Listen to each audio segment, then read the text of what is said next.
The river that forgot how to sing. Far, far north, where winter keeps a little piece of land just for itself, there was once a river called Lirian. In summer she sang the brightest song you ever heard. Silver bells over smooth stones, laughter running downhill.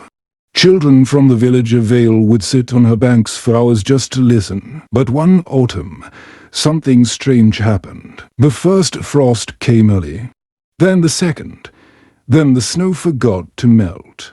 The river's voice grew quieter, quieter, until one morning in deep December, Lirian woke up and realized she had completely forgotten how to sing. She tried. She pushed water over the rocks the way she always had, but only a low rasp came out, like an old man clearing his throat. The river felt ashamed. She curled herself smaller under the ice and decided it was better to stay silent. Winter deepened. The village children stopped coming. The otters moved downstream. Even the herons flew away, shaking their heads. Under the thick ice, Lirian whispered to herself, "I am no longer a river. I am only a long, cold scar across the snow." One night, the coldest night of the year, a tiny creature came tapping on the ice above her. Tap, tap, tap. Lirian looked up. It was a pine marten no bigger than a teacup, wearing a scarf made of spider silk. Her name was Selkie, yes. Martens can be called Selkie too. Selkie pressed her nose to the ice and said, "River, why have you stopped singing?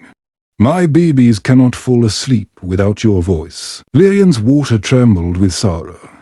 "I have forgotten how. The cold stole my song, and I cannot find it again." Selkie thought for a long time.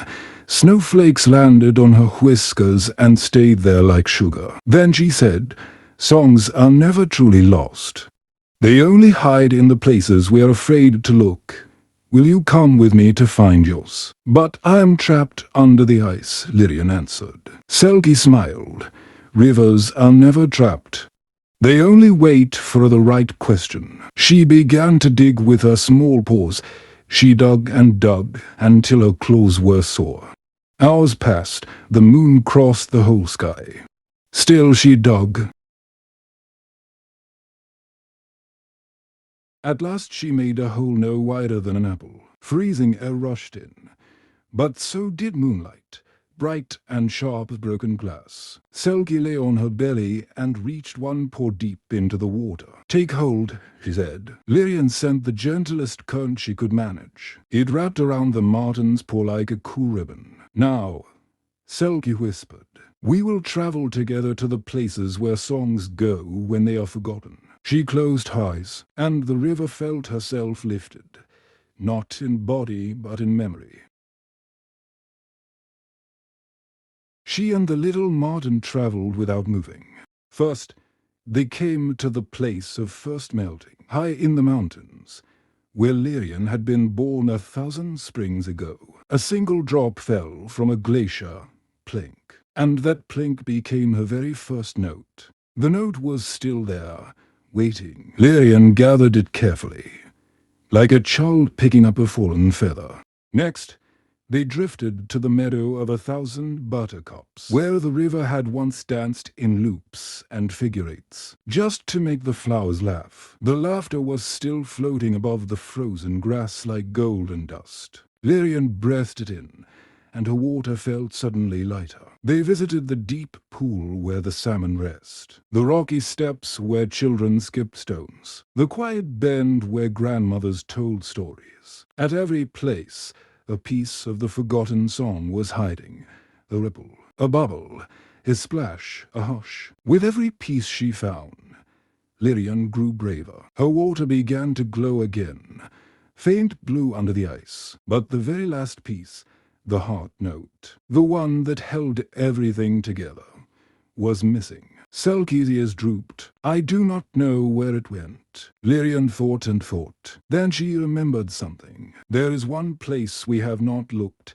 she said slowly. "The place I was afraid to visit. The place where I gave up. Together they travelled to the exact spot, under the thickest ice where Lirian had curled herself small and decided to stay silent forever. The water there was dark and heavy with shame, and there, sitting on a single grey pebble, was the brightest note of all, shining like a star that had fallen into the river long ago. It had waited patiently for her to come back and claim it. Lirian wrapped herself around the note. "I'm sorry I left you," she whispered. "I was afraid I was not enough." The note answered in the river's own voice, young and glad. "You are always enough. You only forgot for a little while." The moment Lirian accepted the note, something wonderful happened. Far away, at the little hole Selkie had dug, the ice began to glow. A crack ran across the river, not angry, but musical, like the first note of a lullaby. Warmth only the river could feel spread under the frozen surface. Slowly, gently, the ice sighed and lifted, just enough for water to move again. Lirian took the deepest breath the river can take, and she sang, not loud, not yet, just a low, sweet hum that travelled through every root and every sleeping seed under the snow. The pine martens in their den curled tighter and smiled in their dreams. The village dogs stopped barking and laid their heads on their paws. The children far away turned over in their beds and whispered, "The river is back." Selkie lay on the bank, exhausted but happy, her scarf half unravelled.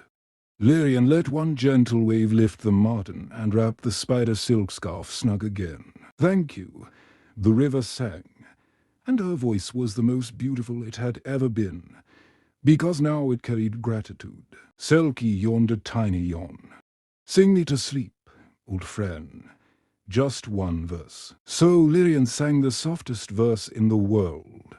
It was about small brave creatures, about songs that wait for us, about rivers that remember who they are even under the deepest winter. Snow began to fall again, but this time it fell like feathers from angels' wings. Selkie slept, the forest slept, the mountain slept, and Lirian kept singing, quietly, all through the night, a lullaby for every living thing that had ever been afraid of forgetting who they are. The song floated up to the stars, and the stars sang it back down again, softer and softer, until the whole world was breathing in one slow, peaceful rhythm. You are breathing with it now, in and out. The river is still singing, far away, under the snow and under the ice. If you lie very still, you can hear her. She is singing for you. She will sing until morning and longer. Nothing is lost forever. Nothing is too small. Everything is remembered,